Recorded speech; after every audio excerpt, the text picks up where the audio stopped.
Tonight, the breaking news as we welcome, I'm David Muir. Vladimir Putin long dreamed of controlling every corner of Russian life, building a vast digital system to monitor movement, communications, and online activity, from Moscow to the remotest reaches of Siberia. His vision was a tightly managed society where nothing escaped the state's gaze. But in 2025, that vision took an unexpected turn. Within hours, multiple regions faced widespread outages, disrupting banking, air travel, and daily routines. Ordinary people found themselves suddenly cut off from money, communication, and the conveniences they had long taken for granted. The spark of resistance. At the heart of this disruption was a generation the Kremlin hoped to control: university students. Authorities had introduced the Max app, a mandatory digital tool for campus schedules and academic coordination, presenting it as a modernization effort and a helpful educational platform. Yet the true purpose, as analysts later discovered, was far more intrusive. Behind the interface that displayed class schedules and announcements, the app collected GPS locations, device metadata, and information from encrypted messaging platforms. In essence, it was a digital record-keeping system that could track student activity in unprecedented detail, with the potential to identify patterns relevant to military mobilization. What the Kremlin saw as a tool for order, students recognized as a form of digital oversight. Rather than submitting, they quietly resisted, sparking a movement that would unexpectedly ripple through the country's infrastructure. From academic tool to national concern, the Max app, designed as an ostensibly innocuous academic assistant, became a symbol of the state's reach into private life. While authorities marketed the app as a modernizing effort and framed compliance as a civic duty, students quickly understood the implications. Beyond tracking class attendance, it could monitor communications and identify networks of social interaction, potentially feeding into conscription planning. What the state hoped would create compliance instead generated a silent rebellion. Many students refused to download it, and those who did began deleting it en masse. The failure of the rollout demonstrated the limits of top-down control and highlighted the technological sophistication of a generation accustomed to navigating and safeguarding digital spaces. What started as a localized student act of defiance would escalate into a nationwide disruption, revealing the fragility of infrastructure when human behavior diverges from state assumptions. The domino effect.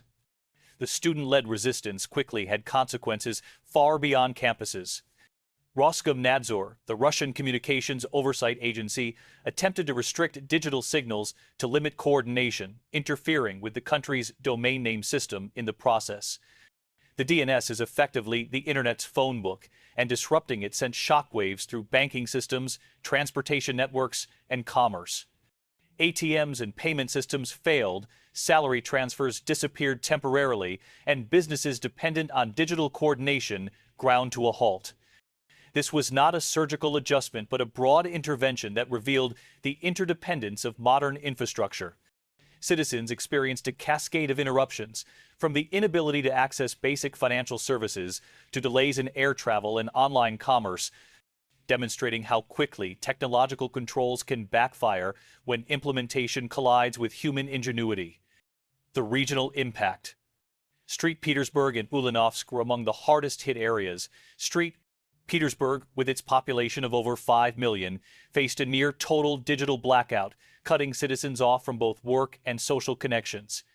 In Ulyanovsk, authorities announced that mobile internet would be limited indefinitely in certain zones, a measure that, in practical terms, returned life to an analog era. Residents were forced to navigate daily life without the connectivity that had become essential, highlighting the delicate balance between governance, technology, and the practical needs of citizens. Factories, supply chains, and essential services faced disruptions, not due to physical damage, but because the communication systems that coordinated them had been compromised.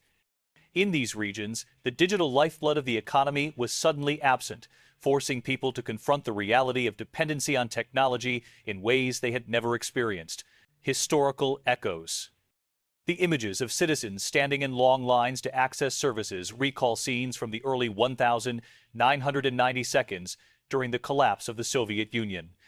Then, people queued for basic necessities, bread, cigarettes, or heating fuel. Today the queues were digital, figuratively speaking. Citizens were waiting for access to banking systems, mobile payments, and online communications. But there was a key difference. Those waiting today were not accustomed to scarcity. They were connected, informed, and technologically literate. A generation that had grown up with smartphones and social media now found itself stripped of both connectivity and control.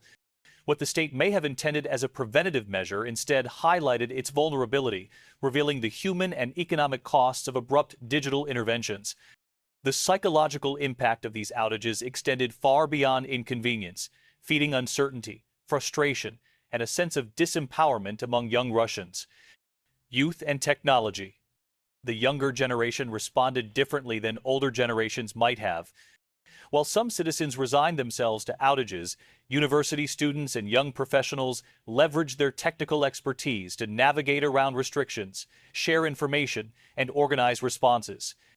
The Max app's intended surveillance purpose had inadvertently educated a generation in digital resistance. These young citizens understood the implications of being monitored, and they acted collectively to protect their autonomy. Their reaction illustrated the gap between a government accustomed to obedience and a population with access to tools, knowledge, and networks that could circumvent control. In effect, the state's attempt to expand oversight backfired, creating pockets of resilience and innovation that amplified the original disruptions. Economic consequences. The cascading effects of the outages were immediate. Banks could not process transactions, digital payrolls were delayed, and businesses dependent on instant communication were paralyzed. Transportation networks, including domestic flights and rail systems, experienced delays and cancellations because coordination systems relied on digital connectivity. While authorities may have intended these measures to enhance security, the outcome was economic paralysis, demonstrating the interconnectedness of modern economies. Citizens experienced stress and disruption, from missed wages to the inability to access essential goods. The episode revealed how the pursuit of control, when implemented through fragile digital infrastructures, can have unintended systemic consequences that affect millions of people simultaneously. The politics of panic. Observers suggest that these decisions were driven more by panic than by careful planning. A leadership accustomed to centralized authority reacted to resistance with rapid, blunt interventions, inadvertently undermining the very systems it sought to manage. By attempting to preemptively track and mobilize students, the state disrupted daily life on a massive scale. The resulting chaos was not a planned tactic, but a symptom of overreach. The lesson is clear. Technological tools, while powerful, are only effective if deployed thoughtfully and with respect for the behaviors, expectations, and capacities of the population they target. Mismanagement transforms these tools from instruments of efficiency into catalysts for disorder. The social dimension. The outages also illuminated a deeper social dimension, the relationship between citizens and the state. Propaganda alone could no longer shape perception when lived experience contradicted official narratives.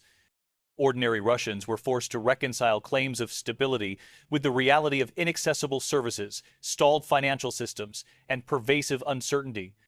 While younger citizens were already attuned to digital coordination, older populations also felt the dislocation keenly, revealing widespread vulnerability.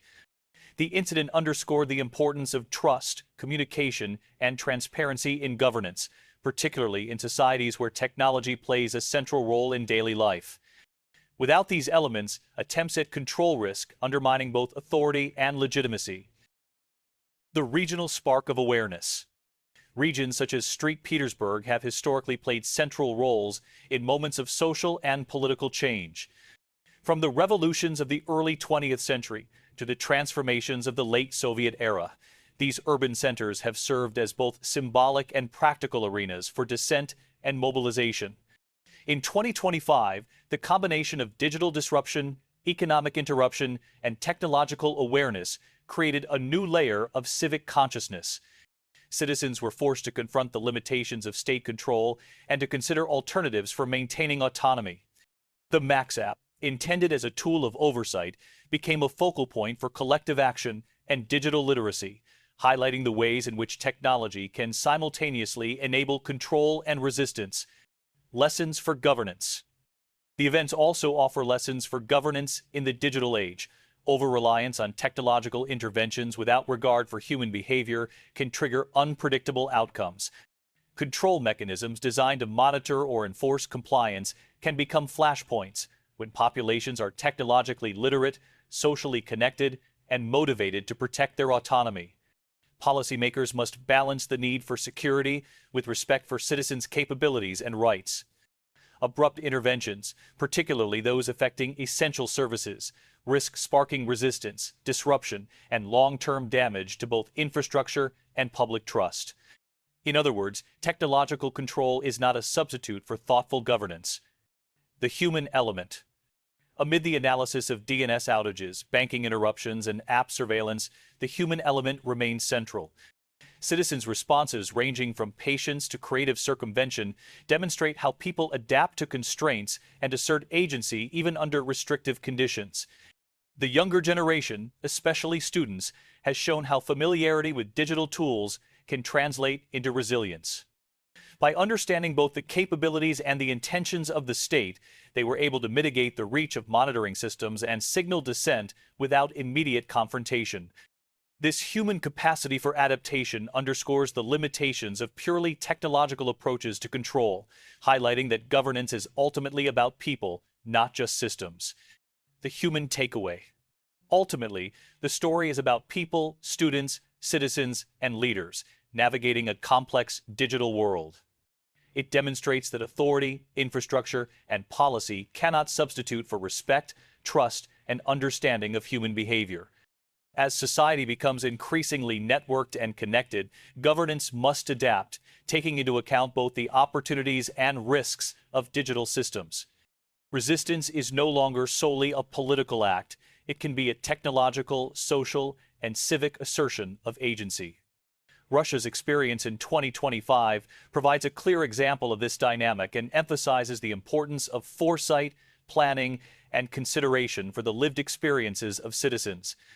Conclusion. The events surrounding the Max app and the ensuing disruptions reveal a paradox of modern governance. Attempts to control digitally literate populations through technology can produce unexpected resistance and widespread disruption. While intended to monitor, streamline, and enforce compliance, the measures instead exposed vulnerabilities, prompted civic pushback, and highlighted the centrality of human agency in technological systems. From the streets of Petersburg to university campuses, citizens demonstrated that knowledge, coordination, and digital literacy can shape outcomes, even under highly restrictive regimes. The lessons are clear. Governance in the digital age requires balance, transparency, and a deep understanding of how technology interacts with society.